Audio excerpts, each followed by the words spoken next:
देवताओं को तो अच्छा नहीं लग रहा है, विशेषकर ब्रह्मज्ञानियों को। क्यों? ये जेसीबी आप ही की तो है।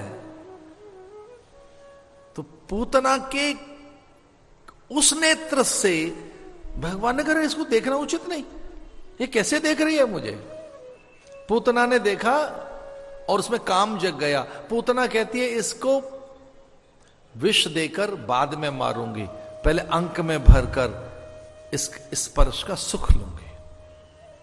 और काम स्पर्श सुख का नाम ही है। काम का अर्थ कुछ और नहीं है। काम में स्पर्श का सुख लेना चाहता है आदमी, छूकर।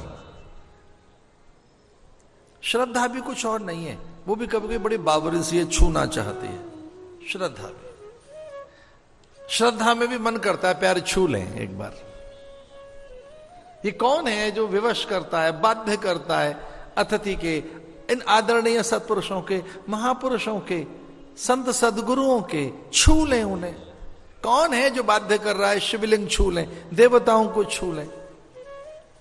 मैं नहीं जानता कि आपके यहां क्या हाल है, राम जाने आपके यहां का तो, पर हमारे उत्तर भारत के तो प्राय मंदिरों में देवता कांच में जड़ के रख दिए गए। इनका भरोसा नहीं भक्तों, उनके मुंह में लड्डू रखते हैं महाराज। हद है। अरे भाई कृष्ण पे, शिव पे जल चढ़ाओ तो चलता है, बनता है कि शिव को जलाभिषेक होता है, पर राधा कृष्ण पर हर हर गंगे, भैरव पर, हनुमान पर देवता गीले कर देते हैं। सारे भगत आ रहे हैं, मुंह में लड्डू, दिया बाती। अरे नीचे रख दो ना महाराज, पास रखेंगे, पास में भी उनके ओठों तक छुआ के नहीं। अच्छी बात है, श्रद्धा है ये, तो कुछ गलत नहीं है ये। इसे करते रहना, कहीं लड्डू रखना भूल जाओ, करते रहना। ये क्या श्रद्धा है? जो जो जो जड़ भी होकर हमारी आस्था कभी स्थूल होकर, हमारी कभी आस्था बहुत साकार होकर छूना चाहती है। हमारा तो कभी चैन नहीं हुआ, जीवन पर्यंत में चैन से नहीं बैठा। जब मैंने अपने गुरु को देखा तब मैं साष्टांग प्रणाम करता था अपने गुरु को देखकर। और कितने प्रसंग ऐसे भी थे कि किसी बड़े आयोजन की अध्यक्षता मैं कर रहा हूं, और मैं तो चूंकि आचार्य हूं, और ज्येष्ठ होता है आचार्य तो बड़ा होता है, पर संयोग से मैंने देखा मेरे गुरु का आगमन हो गया है, तो मुझे याद नहीं रहता था कि मैं आचार्य हूं, मैं ज्येष्ठ हूं। मैं तो गिर पड़ता और अपने माथे को उनके चरणों में रखता था। ऐसा हमेशा करता रहा, मैं हर पल करता रहा। मैं झुका नहीं, मैं तो गिर पड़ा उन्हें देखकर। मुझे लगा कि उनके चरण मिल गए तो शीश वहीं रहना चाहिए, नहीं तो इसका अभिमान, अज्ञान, इसके अंदर का दर्प, दंभ, इसके भीतर में कोई पाखंड, उसे दूर कौन करेगा? ये तो झुके चरणों में गुरु की तभी कल्याण है। तो कभी कभी देखो श्रद्धा भी छूना चाहती है, क्रोध भी स्पर्श चाहता है।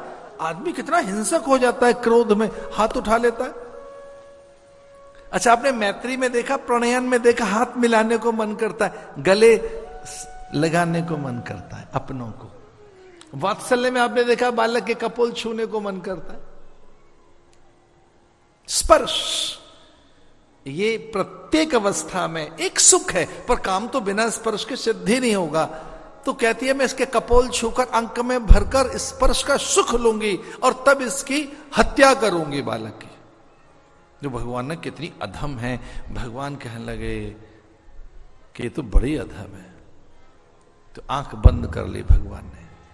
फिर ब्रह्मज्ञानियों ने पूछा परमात्मा से कि आप तो ऐसा कहते थे कि आप पतित पावन है, सन्मुख होए जीव मोय जब ही जन्म कोट अघनासई तब ही इतनी निकृष्ट भ्रष्ट पतित अधम कोई स्त्री आई है आपके द्वार पर, आप आंख मूंद कर बैठ गए।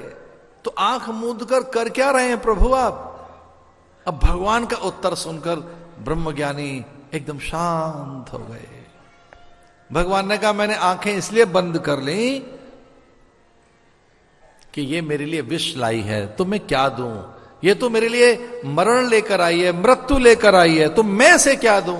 ये भले ही मेरे लिए मृत्यु लेकर आई हो, पर मैं इसे मुक्ति दूंगा। मैं आंख बंद करके ये विचार कर रहा हूं, इसके पास वो जहर है तो जहर देगी, पर मेरे पास तो मुक्ति है।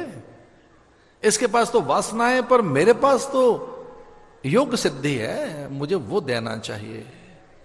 तो भगवान आंख मूंद कर विचार करने लगे।